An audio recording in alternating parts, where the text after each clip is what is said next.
welcome everyone. Welcome to Intersection, where theology and practice meet. My name is Carson Reed, and along with my co-host Randy Harris, we're delighted to invite you into this time and space. And we have a special guest with us today, Dr. Sarah Salkill. Sarah, thanks for joining us today. Yes, I'm really glad to be here. We're talking today about attachment theory and congregational distress. And maybe if I just introduce Sarah, that will help a little bit with why we'd be talking about those sorts of things. Dr. Sarah Salkill is a couples therapist, a marriage and family therapist in Cincinnati, Ohio. She has a practice there, but she also serves as the program director for Abilene Christian University's online marriage and family program. And so you've got several hundred students that you're influencing and working with across the country through that great program.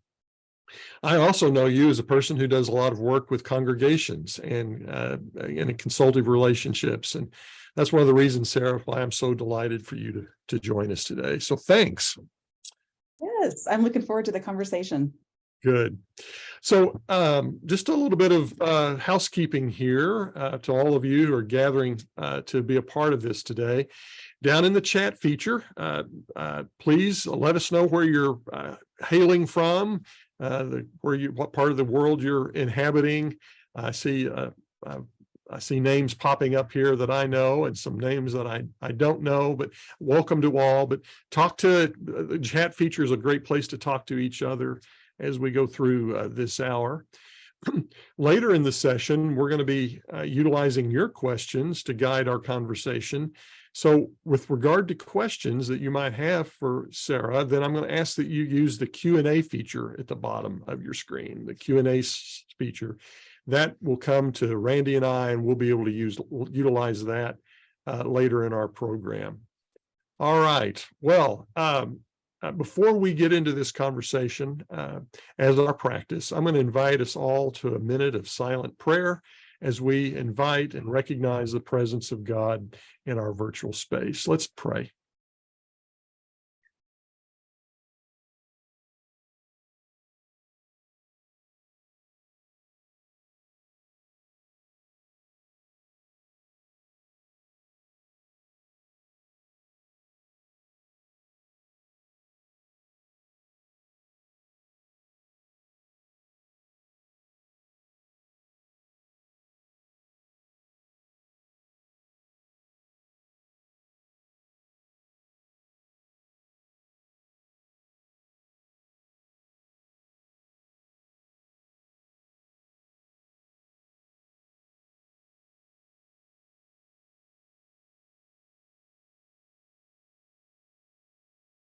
Oh God, you know us both in our brokenness and in the healing that you bring into our lives and to the lives of the congregations and communities of faith that we inhabit. We ask that this hour you would use to our benefit as we seek to be better leaders and participants in the communities of faith that you place us in through Christ our Lord. Amen. Well, Sarah, the title of our time together is called Attachment Theory as an Antidote to Distress. Yes. And that just raises several questions for me. Yes. When we say the word distress, that's not necessarily a common word we use today. And my guess is that that has a particular, we need to define that word, I think. What do we mean when we say I'm in distress or there's distress in my congregation? Help let's frame that out. Yes, that's great. It's a great place to start. So the term distress is a strengths-based approach to thinking about a problem. It could be a problem at any level of the system, one-on-one in a couple relationship, one-on-one parent-child. It could be within the eldership. It could be within the larger congregation. And we really think about it as less pathological. So there's a definite problem, therefore there's a definite solution. And we think of it more as a more fluid way of thinking about it. And it depathologizes the members of the system. So it's not that person's wrong and they're stirring up a bunch of trouble, or this group has a problem. It's more about acknowledging the relationships that we all have together, that once we get in a relationship with each other, things will happen, differences of opinion, hurt feelings, etc. So rather than thinking about a hero and a villain, or an identified patient and working out it from that, we're recognizing that it's more about a whole system, that there's something amiss in the system itself. That's right. And we're not going to look to just one party in this system as the source of the problem. We're going to look at the system as a whole. Okay, so let's dive down, and how might that show up in well, we could start, you named this earlier, we start with like a family within our congregation. Yes. Or our own family, right? That's A family system. But so talk about that. How might it manifest itself in a family? Yes. So in family life, I can think of a couple of different ways that we might see distress. Of course, I mentioned a distressed couples relationship. And that can run the gamut, right? We could have sort of some mild distress all the way up to severe, significant distress. We also might see that manifest in relationships with parents and children, or caregivers and children.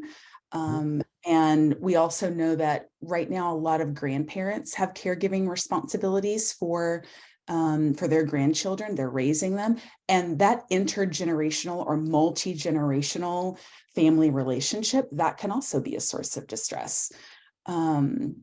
I think about this, what the literature calls the sandwich generation. So those adults that are caring for children or adolescents, but those adults are also caring for the family members above them. And that can be a source of distress too. Multiple generations. Yeah.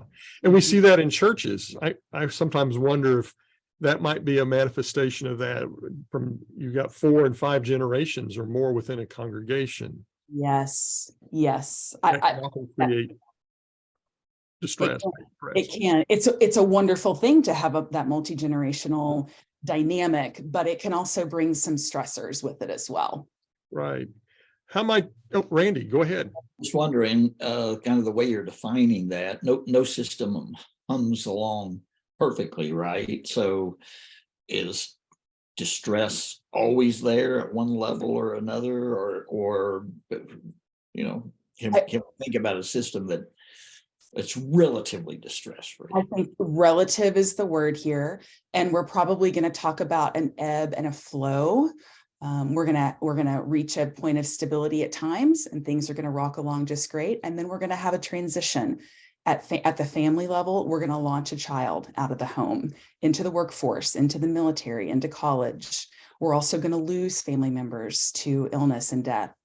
At the congregational level, we're going to lose a minister. They're going to move away. We're going to add a minister. We're going to select elders. So as those entrances and exits to the larger system happen, that's when we would probably encounter a bit of the choppier waters.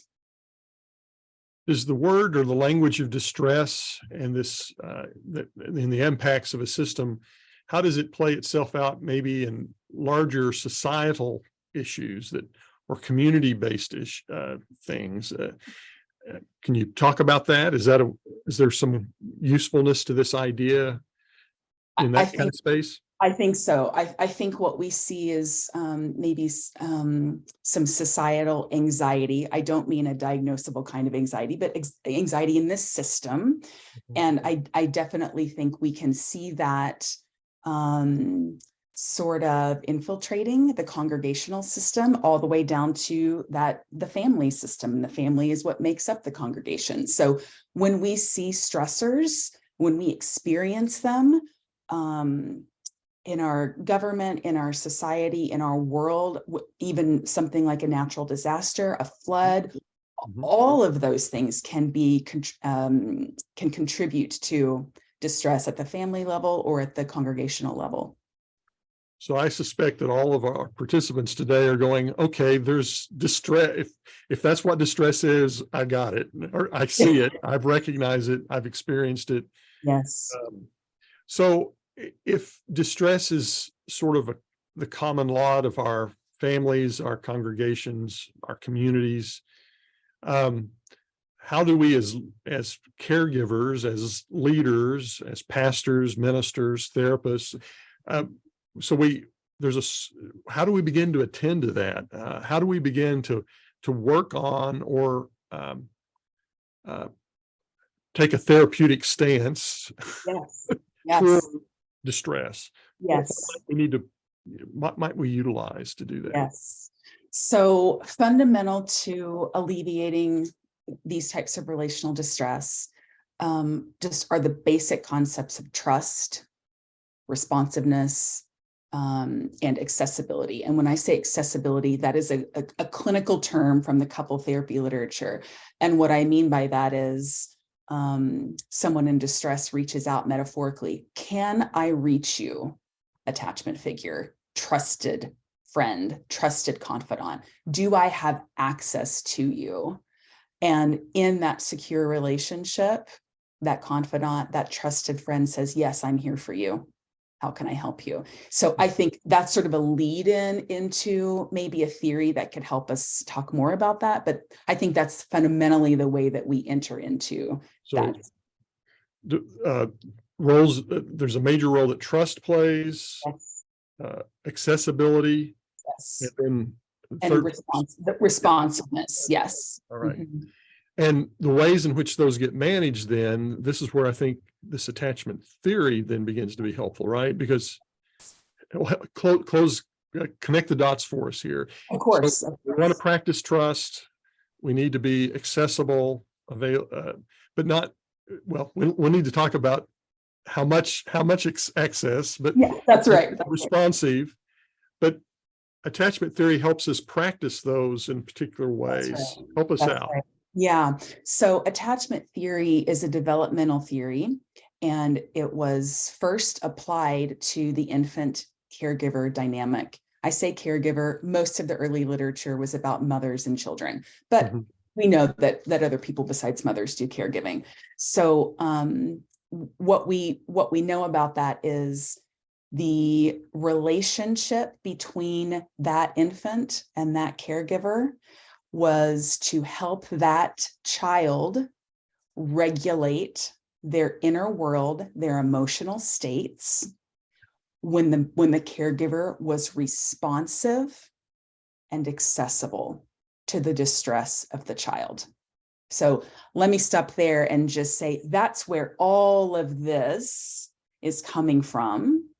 And we've taken that theory, and many in the couple therapy literature have now applied that theory to adult relationships. And I'm asserting we can apply it outside of a couple relationship. We can apply it to congregational life. So playing this out. Yes. So the idea of attachment theory, that the role of the caregiver, there's a significant role that the caregiver plays in helping the child regulate or manage their inner self, their inner world. And I suppose a healthy caregiver actually inspires greater interdependence or well-being. That's exactly right. Poor caregivers may foster different kinds of responses from children. That's correct. That's correct. Yes. And what we've learned through that research is that there are some attachment styles that are they're in the literature 3 or 4. Some people say 3, some people say 4. And we used to think of those attachment styles as fixed. Whatever happened between you and your caregiver, that's the way it's going to be for the rest of your life. And we know that's not the case now. We know that a secure relationship can be earned in our adulthood with either a partner, significant other, close friend, another close family member. And so there's some freedom in that. So if I grew up in a difficult situation, that does not have to define me moving forward. So, Randy? Well, I'm thinking about church leaders who, well, let's say you have this person in your church that's the typhoid Mary of distress. That is, they don't have the disease, they just spread it everywhere. Yes. You know, they don't know how disruptive, anxious, problematic they are. Mm-hmm. And, you know, they can get that way overnight. Right. So you have this person in middle adult life, and I am curious about what tools church leaders have, whether being trying to become a trusted presence to that person is going to work, Yes. frankly. Yes.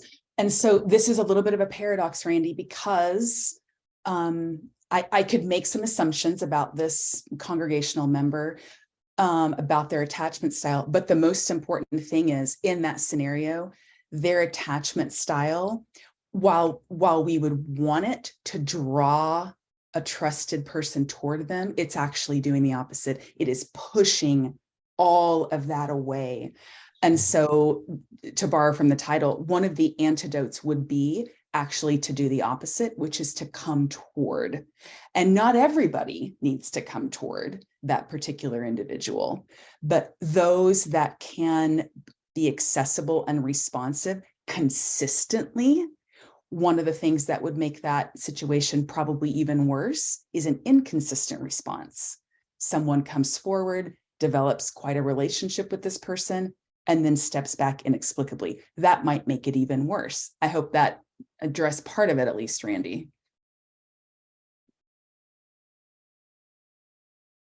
Randy, you're on mute. I actually wasn't saying anything. Oh. I think he was just thinking, oh, okay. It felt like you were saying something. Your thinking was so heavy in the Yeah. face. I mean, yeah, who can do that? I mean, that's a big, yeah, It's that's a big ask. yeah. It is. Yeah. Yeah. And that's what I'm kind of wondering is, okay, is it going to be up to individuals, or can there be more of a communal response where the weight of that is kind of distributed across the community of faith rather than on a particular individual?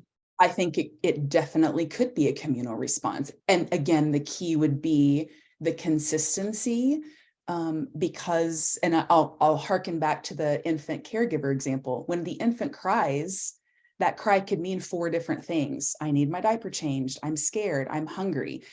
The responsive caregiver responds no matter what. And that is what creates the bondedness. So in this same example with this congregant, if she cried out, metaphorically, of course, for a need, it would be incumbent upon that small group, whoever it might be, to respond consistently. Maybe not everybody responds all the time, but maybe it's that small group that says, we're going to help this person. We're going to come around and we're going to respond consistently. Let me push a little bit harder. Yes, okay, so what if it's not an ask for help? What if it's a demand, not for help, but you know, for whatever reason, this person is just demanding and is constantly kind of gumming up the system. What do you got any chance there? I think so, because we then step back and assess the demand. When anybody gives a strong demand, it is a bid that says many things, but at the underneath level, the bid says, I'm terrified, I'm scared, I'm lonely. And it would be that group that would work with that person to discern, what is making this bid and demand so strong?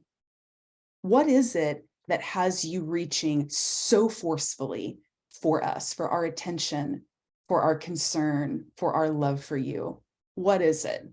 And probably in most cases, it is a deep-seated fear. It's loneliness. It's a fear of exclusion from a group, from the church. So I think the larger and the louder the demand, the deeper seated the fear and vulnerability is. That speaks a lot to experiences I see in congregational context, where sometimes the people who are demanding something the loudest are actually, it's clear as you probe that there's loss and a fear of, what's driving that is they're scared stiff about something. Yes. I agree.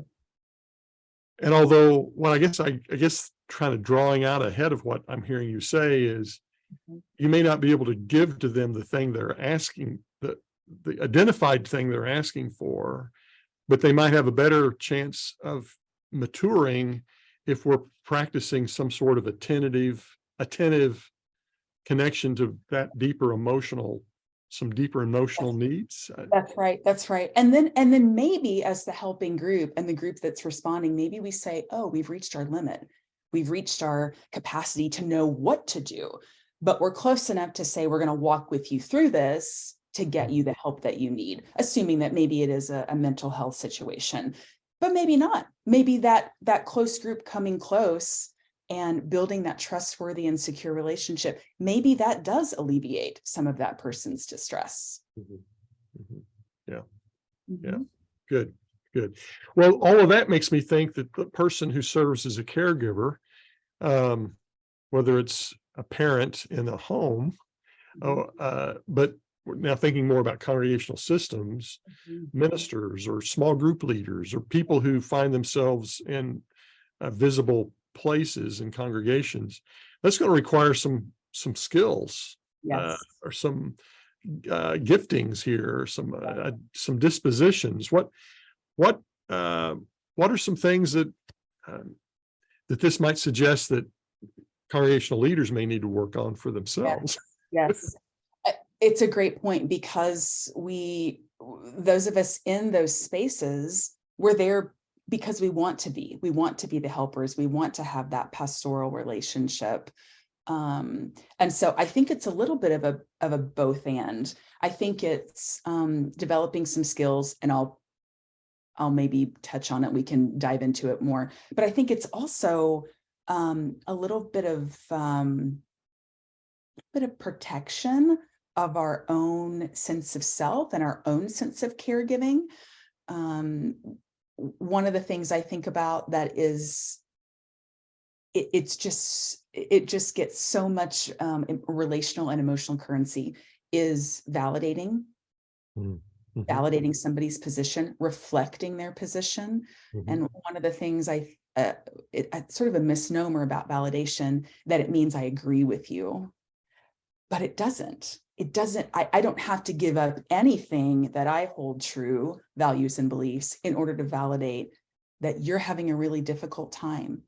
You're really distressed. You're really upset. I can see it on your face.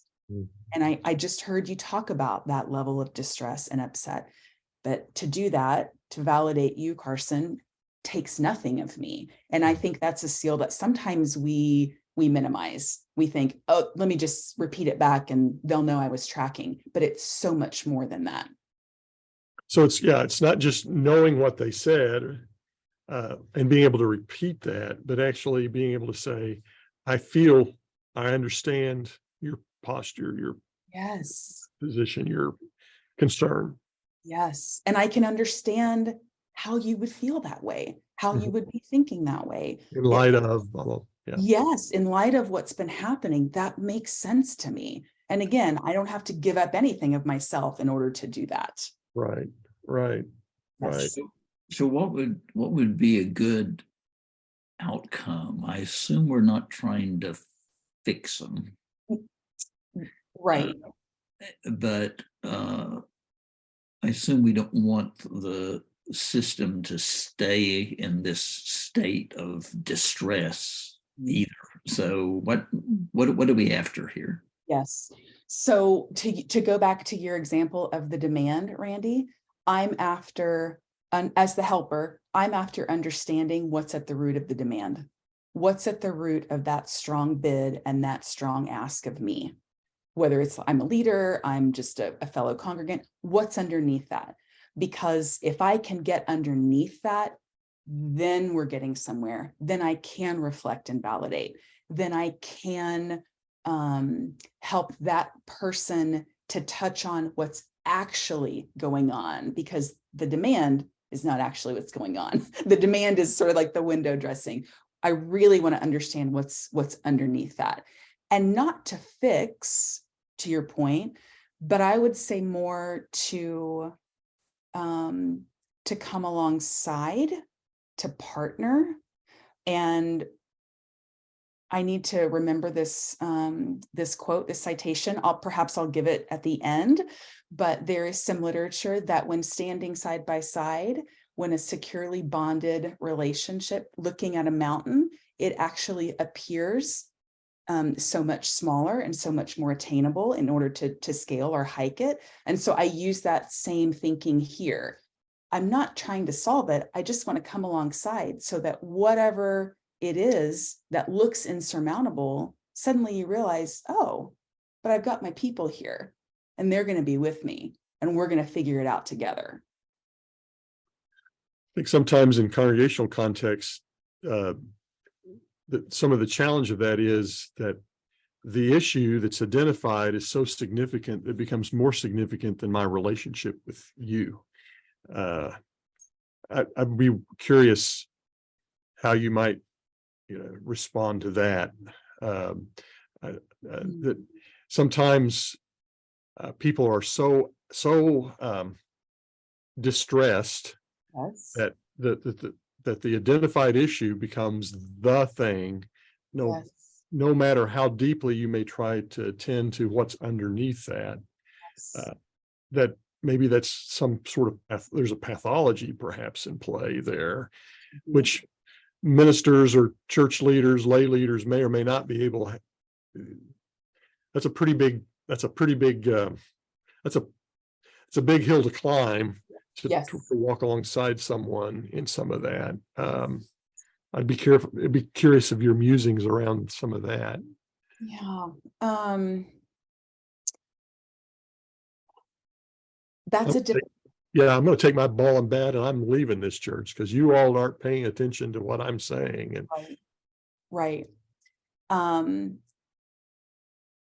That's difficult because let's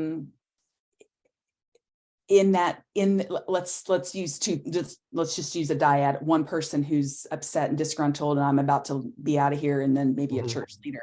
So in that relationship, we have to assume, if it's going to work, that both are accessible and responsive. So it's not just the one in distress that's reaching for the other. Once that dynamic gets going, the other one has to be able to reach back and say, oh, are you there for me? Will you be there for me?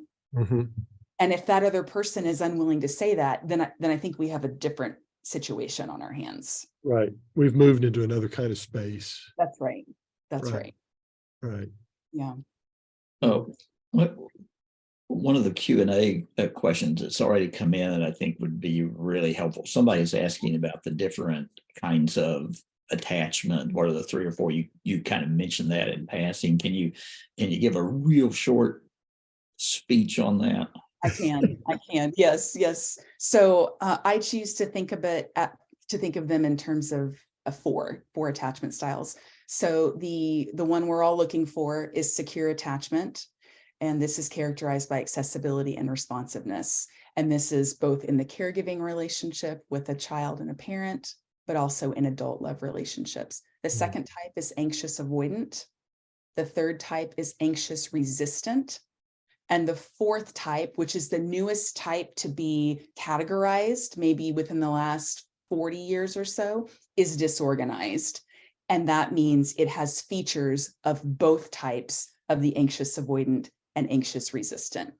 And let me boil it all down to say anything that's not a securely attached relationship is characterized by fear of abandonment, proximity seeking to a caregiver. So we might use the word clingy or needy to describe that relationship. We also might think of those other styles as putting up walls or shields to protect us from being vulnerable, even though that's the very thing we want, is that relationship, but we're so afraid. I hope that's, yeah, it's very quick and there's so much to say, but I think that might get the gist of it, Randy. Just quickly, the avoid the second and third. Yeah, avoidant and resistant. Yeah. So avoidant meaning the way I manage my insecurity is to avoid right. or deflect. Yes. Mm-hmm. Mm-hmm. And then resistant would be, help me out there. That's if someone's coming toward and we are minimizing. I don't need that relationship. No. I'm okay. I'm okay by myself. It's that internal working model that says, don't trust anybody else. Just rely on yourself. Yeah, that's right. Put up that wall and that shield. And so could an angry response be either of those? I would say an angry response would be more resistant. Resistant. Okay. Yes. So the avoidant, the person is going to just kind of check out and avoid the conflict. Yes, and be a bit more worrisome about the proximity of that attachment figure. Have abandonment more on the brain.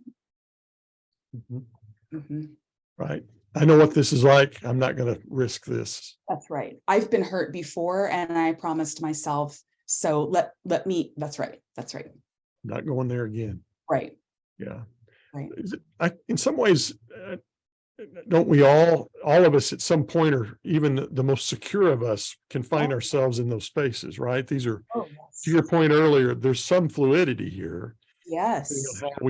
How differentiated we may be feeling about ourselves. That's right. That's right. And we all are going to make, to use coming back to Randy's word, we're all going to make demands. Some of those are going to be softer.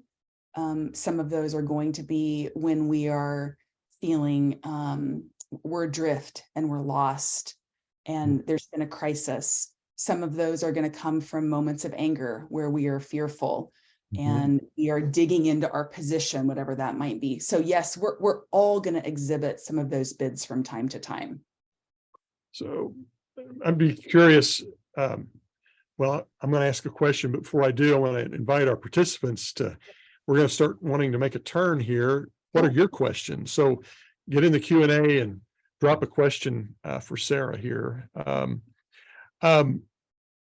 Now, what was my question? Oh, I lost it. Doggone it. Maybe go ahead. There is one that's in the Q&A until you get your question, and it has to do with the term you used early, accessibility. Yes. Again, people in ministry, there are people out there who will devour every moment of your life so what does it mean to be hopefully accessible to people in distress? Is that office hours? Is that emotional connection? What does it mean to be accessible? Yes. So at the very first thing I would say is every person's level of accessibility is probably going to be different based on their particular context. So if they have other caregiving responsibilities in their life, they probably are going to bracket off a little bit less time than somebody else who didn't have those responsibilities. So I would say it's a bit context specific.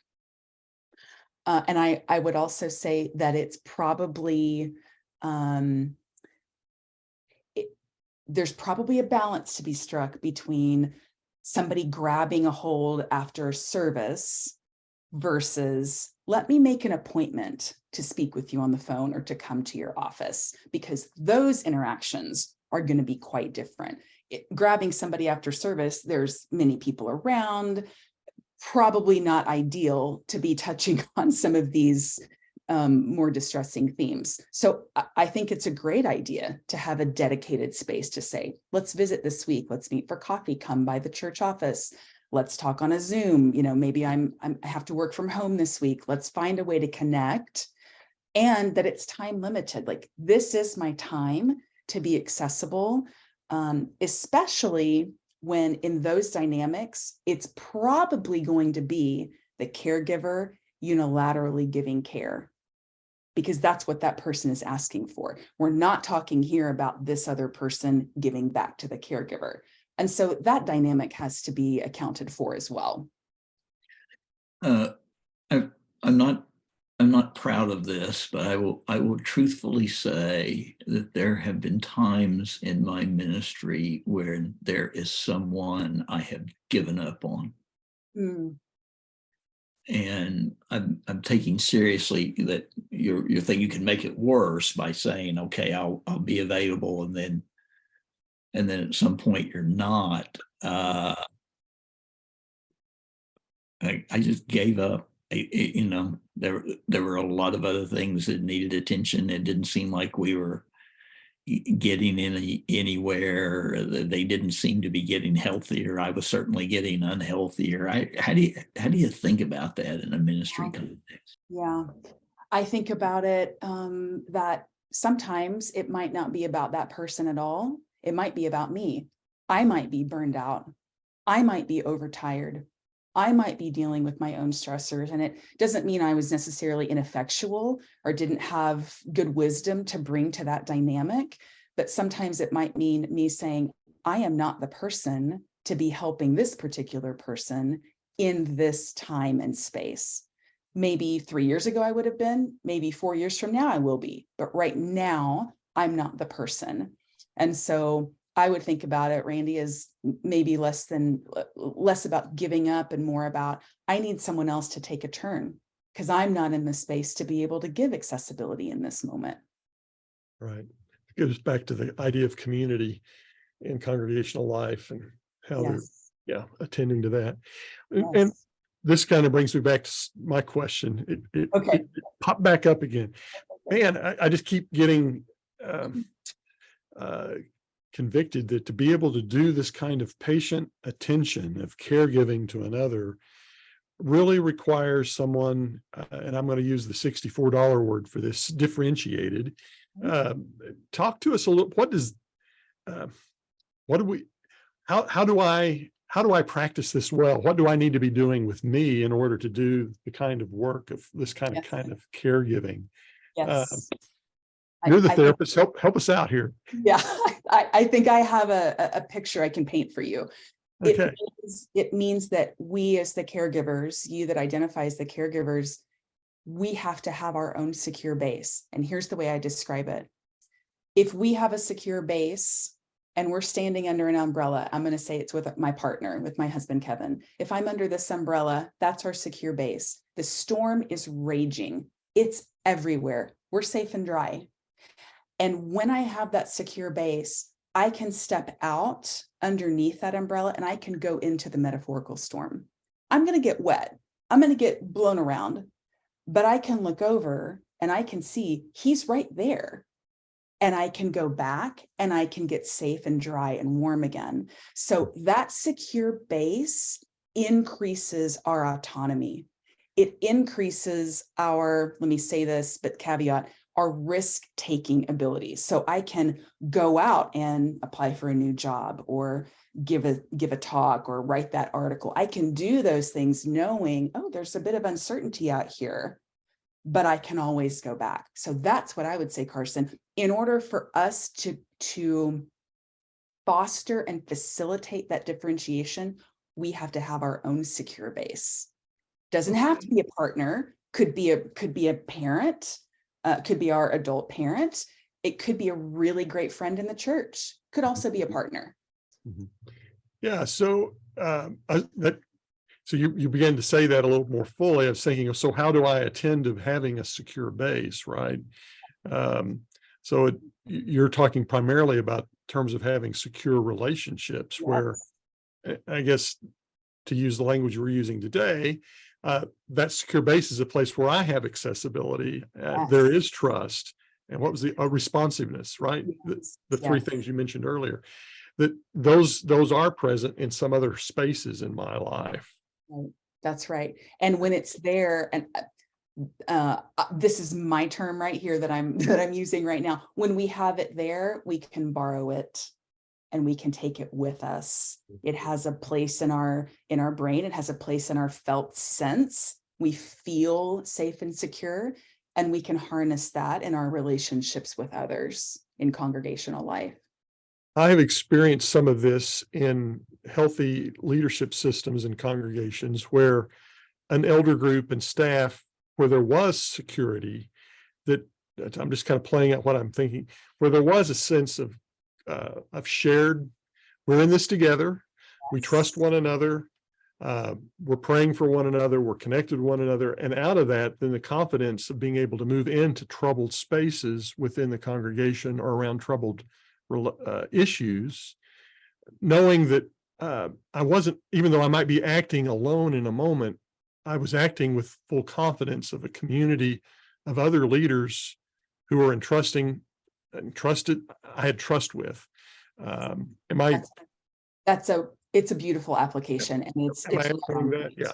Yes. Yes. Converse of that is to be in an unhealthy leadership system, then you can feel very, very, very alone. And I think a lot of ministers have experienced this, where I don't really trust my community of leaders, my older group or the other staff, or et cetera. And so now here I'm in this place and I feel high levels of risk in being able to attend, right? So it's, and that's the word, extremely isolating. When we don't have that sense of security, we do have a real sense that we've been abandoned, and where is help going to come from? And that is a very scary place to be. I just don't know if I know very many secure people. I think, and I'm interested, maybe not the details of the research, but boy, it does seem to me that a lot of this is set really early. And It is. I guess we can heal, but I don't know.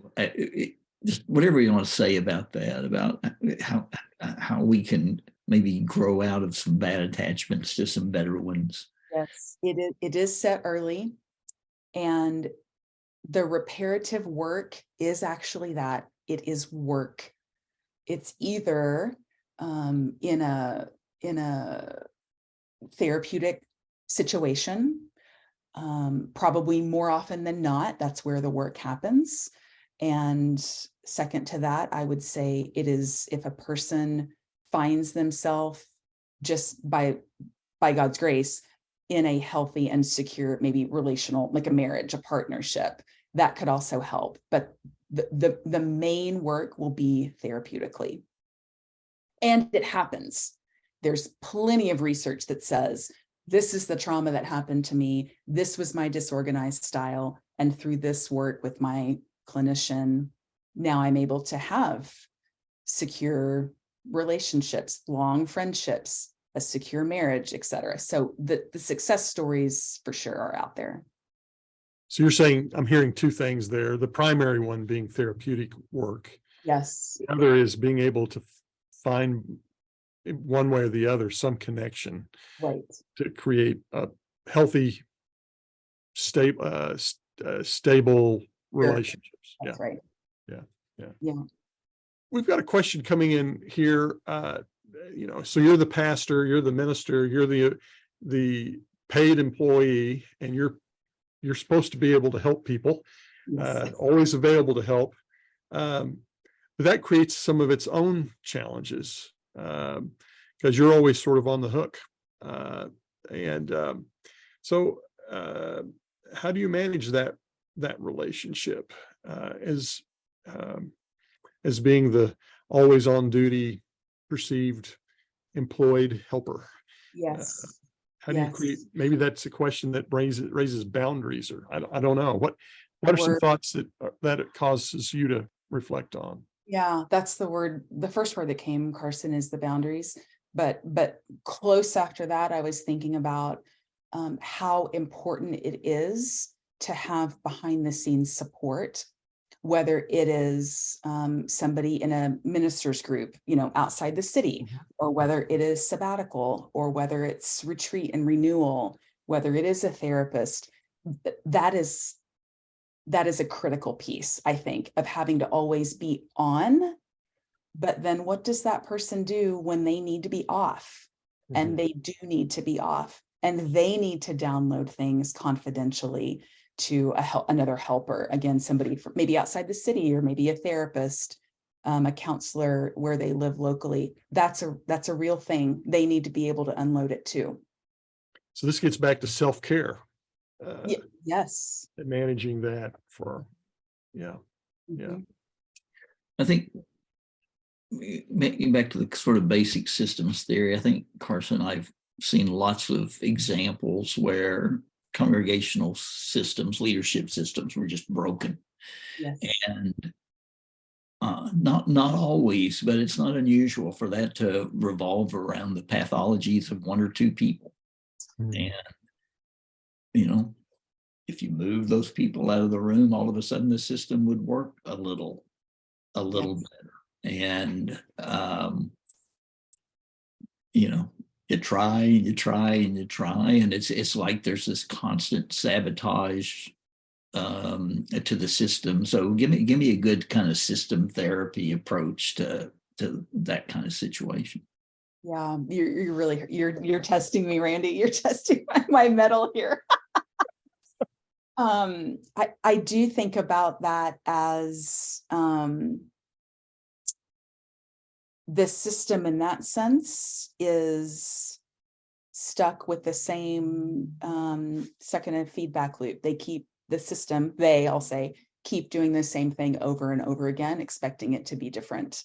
And so a very simplistic answer is do something different.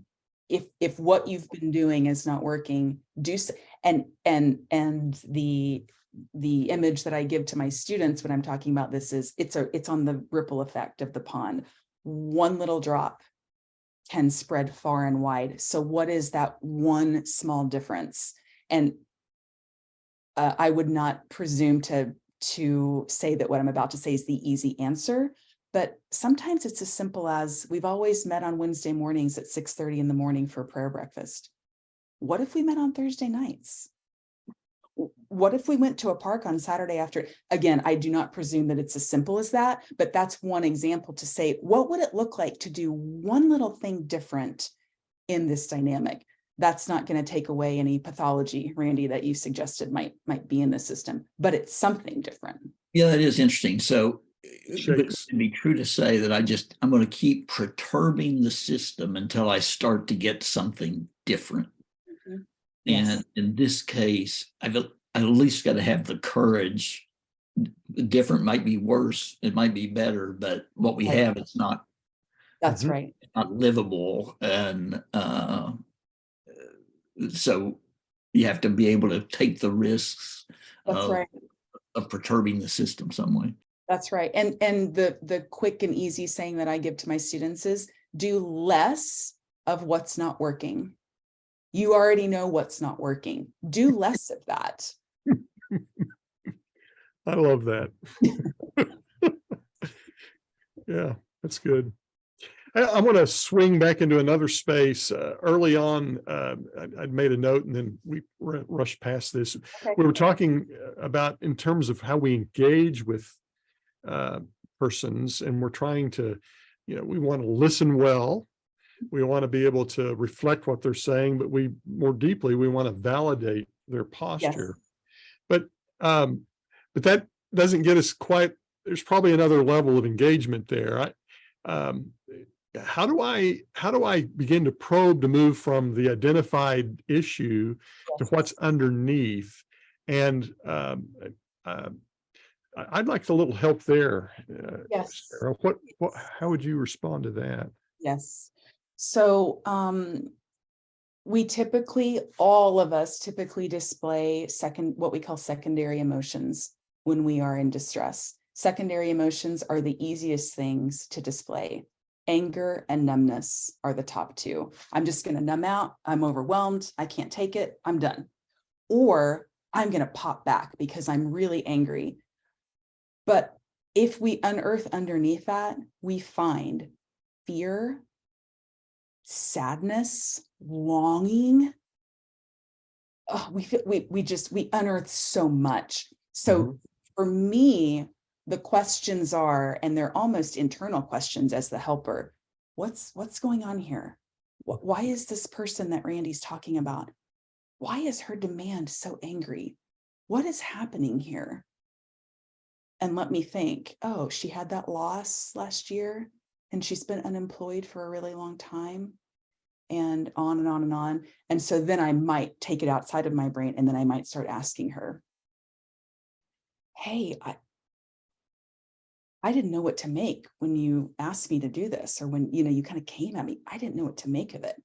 I just want to understand. Help me understand. And this is therapeutic, but you can do it without being a therapist. I've dropped my tone. I've slowed myself way, way down.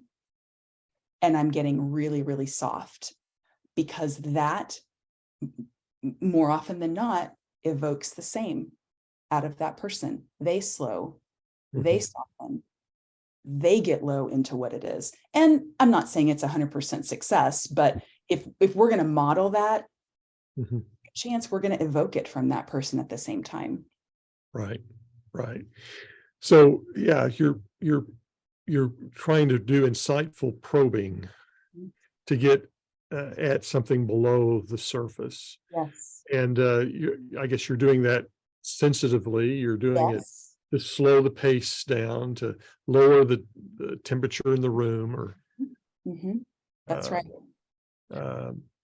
Yeah. Okay. Thank you. Many of our people are in church context. When you start mixing attachment issues with theology, then and faith, it gets all gummed together. And it seems to me that the wager is going up. I mean, there's more and more at stake, because this is about God, and this is about obedience. And so how does that work into it, where, if I'm already struggling, the stakes may even seem higher. And that we also have a question about, okay, what's prayer and God have to do with this? How does this become not just good relationality, but a spiritual engagement? Yeah. So and this has not been said, so I'll say it here. We also, as caregivers, we have to be grounded and securely related to the Lord. And we all know what that means for each of us individually. And we probably all know when that's a little bit out of balance on our side, that we have not been seeking that relationship and seeking that proximal, and I'm using that metaphorically, that proximal relationship to the Lord.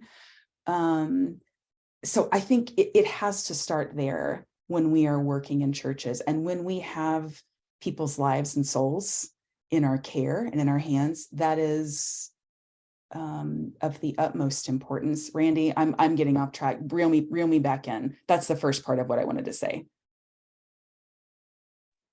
I think that's really helpful. Okay. But let's say the person with whatever that issue underneath has gotten all mixed in with faith issues, with theological issues, and those are all so tied up together that now it's my relationship with God, it's my faithfulness that's at stake. Does that change the way we come at this?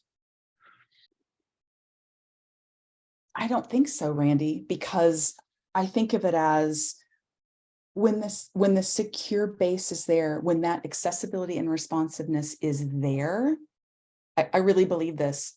There's nothing we can't approach. I'm not saying we're not solving it per se, but there's nothing we can't approach when we're together in it. And when we know, when each of us know in the relationship, I don't know where this is going to end up, but I'm going to be right by your side. You can call on me. And we're going to do the hard conversations, and we're going to engage in some really difficult discernment, but we're going to do it together. And when we come out on the other side, we'll still be together. It sounds simplistic, but I really do believe that. Sorry, Carson. It sounds simple, but I really think that's true. Yeah.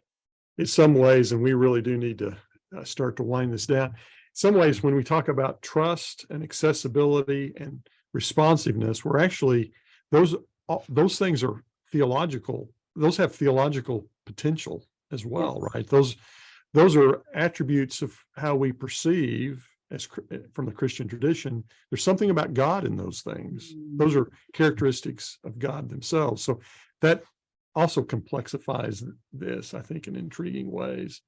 Is God a third party in these conversations, right? In a dyadic relationship. Right. It's really, there's a triadic reality of God's presence in this relationship. Yes. And sometimes, which is a conversation for us for another day, sometimes I've seen people triangulate God in an unhelpful way. In unhealthy ways too. Right. Yes. Yeah. We're going to have you back. Yes. Get after some of that one of these days. Yes. Hey, I want to say thank you to our participants for being here today. I'm going to ask Randy and Sarah reflect for a moment here. What would be kind of the last word that you've heard today, or that you're thinking about today, that you'd want to leave with our participants with today? And then we're going to need to quickly wrap up here. Randy, could I call on you here? What are you still thinking about, or will continue to reflect on out of our conversation today? Well, I think when Sarah said that this sounds simple, it may have sounded simple, but it didn't sound easy. That notion that, okay, I'll never leave your side. That just feels so weighty and kind of in a throwaway culture. Churches have do that would be extraordinary to do that. Yes. Carson, I just think about it as as the caregiver, I don't have to solve this. I just have to come right alongside you. That's all I have to do. It's weighty, it's work, but I don't have to solve this problem. Just be present. That's right. Yeah. Wow. Well, thanks again, Sarah, for joining us today. This has been a delight and insightful and encouraging and challenging. But thank you for all of those things and for being with us today. For our participants, thank you for being here. To Ola May and to Shelby, thank you for doing the logistics today. This is the last intersection that we'll be hosting this spring. We'll take a little summer break. We'll be back in the fall with a full lineup that'll get announced in a month or so. So thank you for all for participating today. And we'll look forward to seeing you in the fall at the next intersection event. Randy, would you bless us here as we conclude? The Lord bless you and keep you. The Lord make his face to shine upon you and give you peace. To him who's able to keep you from falling and to present you before his glorious presence without fault and with great joy. To the only God, our Savior, be glory and majesty, dominion and power through Jesus Christ our Lord, before all ages, now and forevermore, world without end. Amen.